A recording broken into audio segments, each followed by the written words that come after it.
What's up, Hobby Maniacs? Rob Bear here today with a first look unboxing and review of the new Shadow Force Solaq. This is the new campaign box. This kind of seems to be the trend for Games Workshop, what they're putting out to kind of update all the rules in kind of a splash campaign form as they go.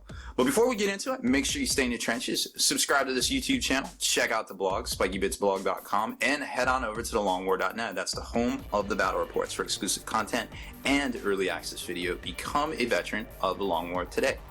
So like I was saying, Games Workshop's got this new kind of splash release campaign box kind of philosophy. This time they figured out how to turn it into two individual campaign boxes, with the Tau Burning Dawn one that came out this week as well, simultaneously with the Shadow Force Solaq. This one obviously focusing on the Raven Guard and pretty much exclusively on the Raven Guard, to be honest. So it's got a lot of great miniatures. I think it retails out for $120, I believe it was. I added it up a couple weeks back when it was first rumored, but also that's not taking into account the campaign leaflet, 32-page little book, as well as the limited edition Space Marine Captain that comes in here too. And you don't have to use him as Captain Solaq himself. You can use him as, you know, any Space Marine Captain really. Now his rules definitely pertain to the, you know, Raven Guard in particular, but that, you know, don't let that kind of keep you from purchasing the box. I mean, it's a great deal. You get some great models, and maybe you could sell the Ravenwing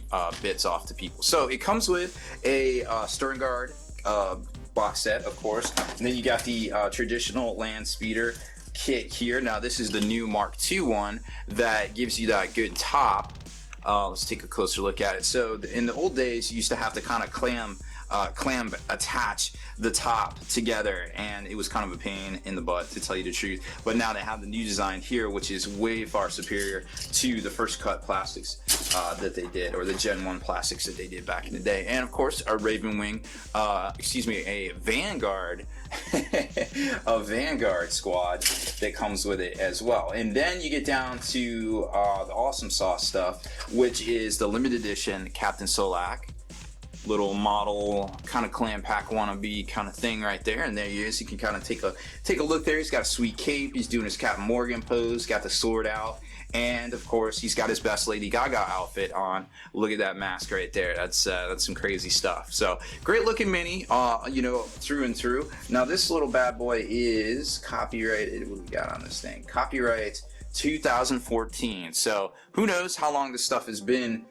you know, in production, or, you know, if this was the kind of direction Games Workshop was going to go for a while. But, you know, here it is in the end of 2015, and we're just starting to see it. So obviously there's a lot of people out there talking about a lot of different, you know, points when it comes to, hey, this is the new direction Games Workshop. You got the Tau Codex. It's basically a second edition kind of codex where they're coming out with these rules to help supplement it. And now, you know, the Marine Codex isn't even 6 months old, and now we have supplemental rules for it as well in here. And not only here, but also in the Talon campaign box, which is going to be out next week, which is a $75 campaign book as well, hardback, you know, the whole 9 yards. So it's interesting that the rules in here, we haven't seen any previews of the rules in the Callion box, so we're not exactly sure what's going on there, you know, but it would be really interesting to see how it all kind of shakes out, I feel like, you know, in the long run. So here is the 32-page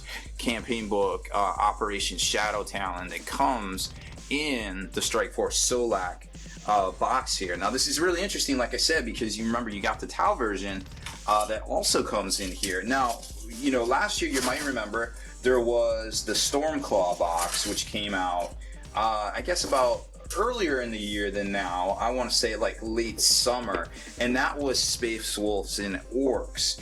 And what we saw in that was that, you know, they basically put 2 limited edition kits in there, or 2 limited edition kind of characters in there, which, you know, at the time everybody was like, yo, what's this all about? And you got a good deal on a bunch of orcs and stuff too, right? But the thing was, or the caveat was that, you know, it was extremely limited and sold out. Now, we're not exactly sure what's going on with this. This is going to be a staple item, but I imagine it's going to go the same way. You know, it's not going to be carried forever, etc., etc.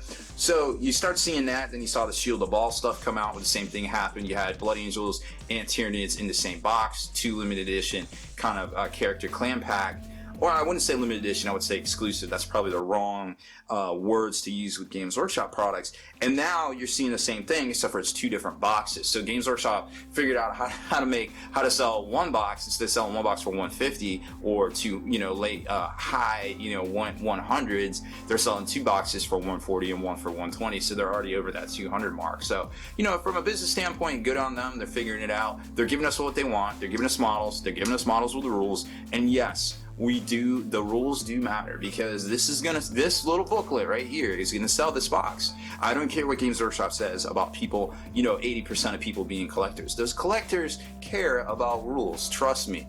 They wanna have that hobby pipe dream of not only working on their stuff, which I'm sure a lot of them do, but they also want to have that pipe dream of playing and stuff, forging their own narrative, playing their battles while they're putting their models together. And that's what we all nerd out to and what we all geek out to. And that's what makes this hobby great, is because, whether it's putting your stuff together, painting, playing, reading the books, playing the video games, reading the graphic novels, it's all the same hobby, and don't let anybody tell you how to do it. So let's take a closer look at this 32-page manual. Just gonna kind of flip through it because it's not very exciting. They show off, some toy porn at the start, some new graphics, which are pretty much amazing, to be honest. I mean, just take a look. It's stuff we hadn't seen before, Raven Guard fighting the scrawny Xenos, and all that stuff.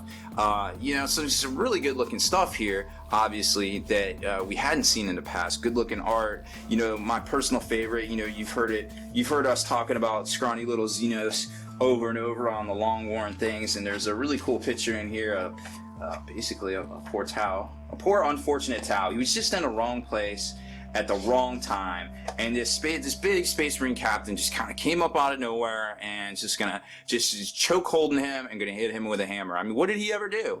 What did he ever do? He's just minding his own business on his own planet, and big old mean Mr. Space Marine comes out of nowhere, just like, yo, this is my land.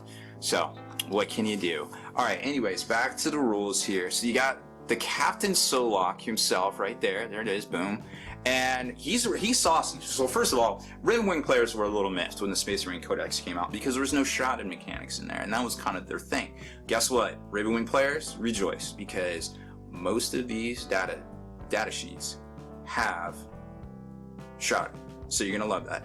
So Space Marine Captain Solaq, he's kind of saucy, has a spear, has a fear special rule, must take fear tests on 3d6 where he confers it if he is the warlord.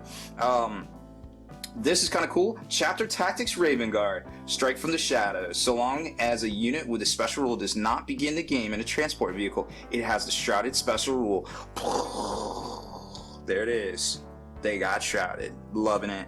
So that comes standard.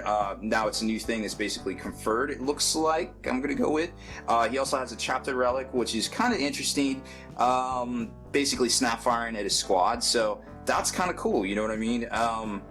I'm kind of digging it. I'm digging what they did here. I mean, for 130 points, he's average. I mean, let's be honest. He's captain, 3 wounds, just standard captain stuff. He does have a power sword. He does have an iron helo.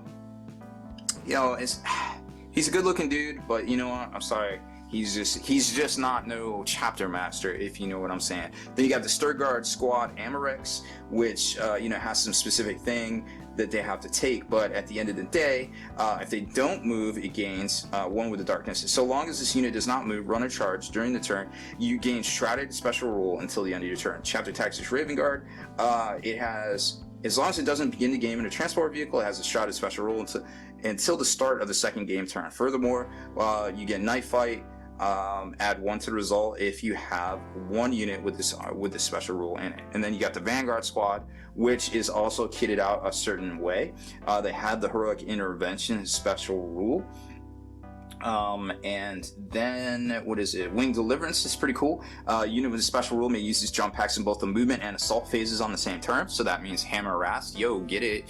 And also, when they make Hammer Wrath attacks, models with a special rule can reroll fail to wound rolls. So it's almost like they have Shred on their Hammer of Wrath attacks, and the standard Raven Guard tactics where they're shrouded. Now there was some stuff in here too about being able to scout, and we'll get to that. The Landspeeder Darkwind also has a reroll failed cover saves when it janks, so kind of like a Raven Guard itself. And then last but not least, the whole Shadow Force Solaq, which contains all that glorious stuff we just talked about, has all units in this formation have the Scout special rule, and the vehicles can reroll the dice when determining their non-vehicles can reroll the dice when they're running, or go an additional 6 inches when they're flattening out. So very saucy rules. I think if you're a Raven Guard player, you're loving it, absolutely loving it.